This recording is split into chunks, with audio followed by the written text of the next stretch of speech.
Para proteger de outras coisas, mas aqui dentro, ó, vem tudo dentro de embalagem. Ó, 3 embalagens diferentes, né?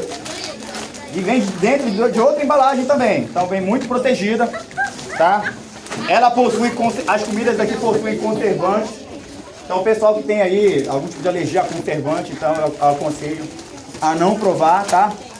Vamos lá, o que eu tenho aqui, ó. Esse aqui já vem dizendo, ó.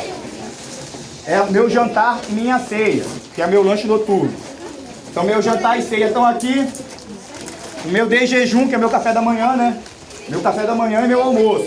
E aqui diz tudo que vem dentro. Vem farinha de mandioca, vem café solúvel, açúcar refinado, rapadura, refresco de fruta, café com leite, tablet de cereal, geleia, torrada. Aí vem também aqui café, açúcar, bolas de goma, a jujuba,